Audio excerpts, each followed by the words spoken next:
Assalamualaikum warahmatullahi wabarakatuh. Ketemu lagi teman-teman di video saya yang keenam. Mohon maaf ini agak ada jeda dalam pembuatan video dari video sebelumnya. Baik teman-teman, kali ini kita akan membahas bagaimana kita memanfaatkan ChatGPT untuk membuat file PowerPoint ya. Dan di sini ChatGPT kita kombinasikan penggunaannya dengan Office 365. Nah, mudah-mudahan di sini bisa membantu kita untuk membuat file PowerPoint dalam 6 menit ya. Baik, kita lanjutkan tutorialnya bagaimana. Baik, prinsip yang pertama di sini kita jangan pernah bermimpi ya bahwa ChatGPT akan membuatkan PowerPoint yang berkualitas untuk kita gitu tanpa adanya input yang bagus. Jadi semuanya di sini perlu input yang bagus agar diproses oleh ChatGPT itu. Jadi kalau kita nyuruh ke mesin untuk misalnya buatkan saya PowerPoint tentang topik A begitu, ya dia akan membuat sebuah PowerPoint yang general saja begitu. Meskipun itu ChatGPT yang berbayar misalnya ya, bukan ChatGPT yang 3.5.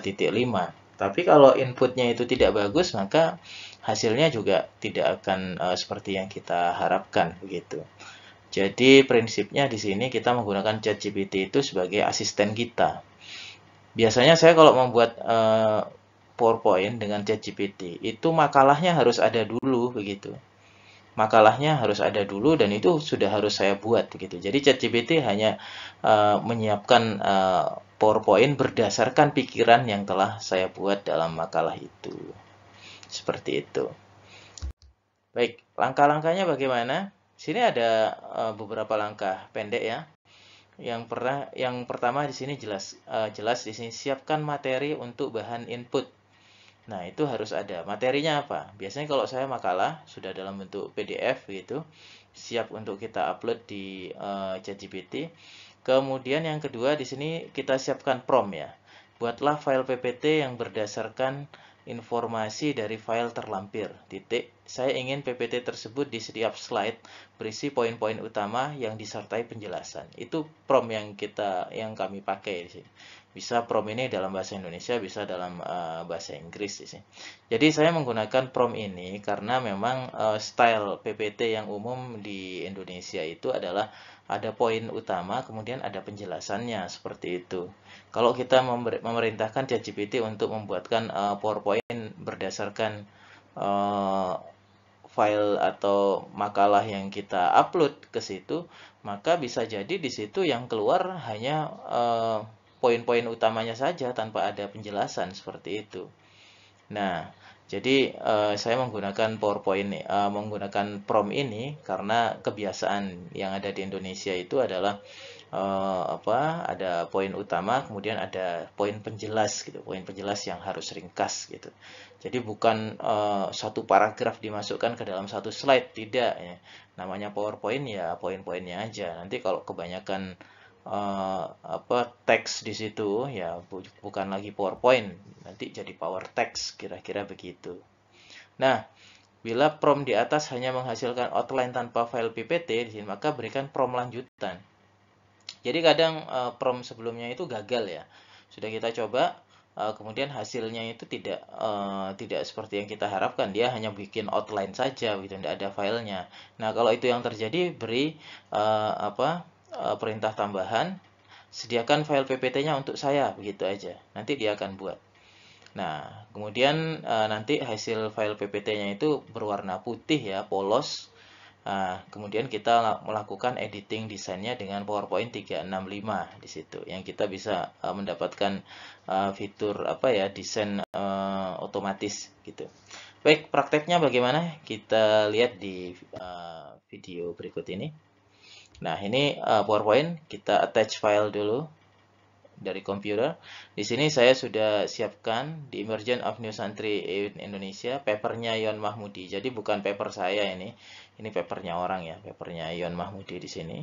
Kemudian setelah itu kita berikan perintah tadi, sudah saya copy paste di sini. Ya, jadi sama dengan yang di PowerPoint tadi. Kemudian tinggal kita enter, lanjutkan. Nah, di sini karena papernya bahasa Inggris ya, kita mendapatkan output yang berbahasa Inggris juga. Jadi slide 1 isinya apa, slide 2 intro. Di situ ada konsep, explanation, ada main points, explanation, ada main points, explanation, seperti itu. Nah, ada main point dan explanation. Jadi misalnya teman-teman di sini ingin membuat ini misalnya sudah jadi, sudah jalan begini, biarkan aja. Misalnya, oh saya ingin PowerPoint-nya dalam bahasa Indonesia. Ya, tulis saja perintah berikutnya ya. Ya, saya ingin PowerPoint-nya dalam PPT-nya dalam bahasa Indonesia gitu aja. Tolong buatkan begitu. Ya, kira-kira begitulah bahasanya gitu. Nah, ini sudah sampai slide 10. Di sini conclusion, main point-nya apa, explanation-nya apa. Nah, kemudian dia menganalisis tadi itu, outline tadi itu, kemudian dia ini sedang membuat PowerPoint-nya ini. Nah, kita lihat prosesnya di sini.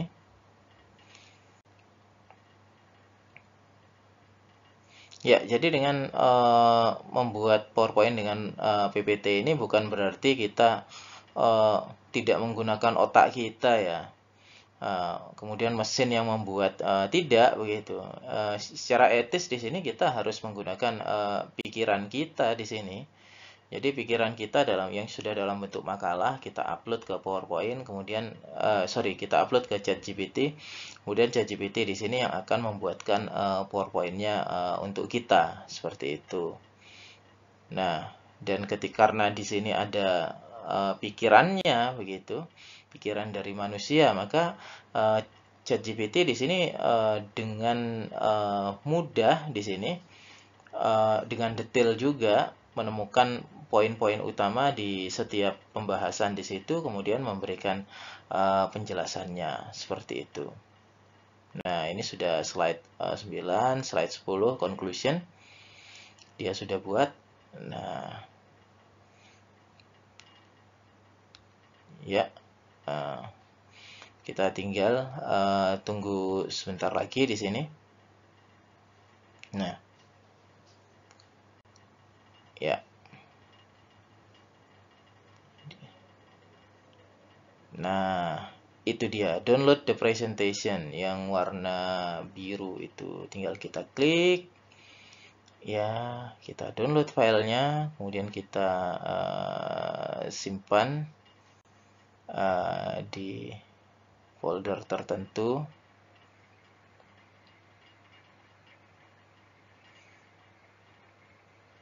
Kita buka sekarang. Seperti yang saya sampaikan tadi. Nah, hasilnya seperti ini. Berwarna putih ya di sini tanpa desain di sini. Nah, jadi teman-teman di sini kalau ingin membuat PowerPoint-nya ini lebih menarik di sini, ya enable editing dulu. Nah, di kanan itu ada designer di situ. Ini saya menggunakan Office 365 ya. Nah, kita pilih desainnya dulu. Ya, anggaplah ini yang kita ambil. Nah, satu desain di situ. Nah, kemudian untuk variasinya di masing-masing slides, kita tinggal pilih slide-nya, kemudian di sebelah kanan tuh desainer sudah memberikan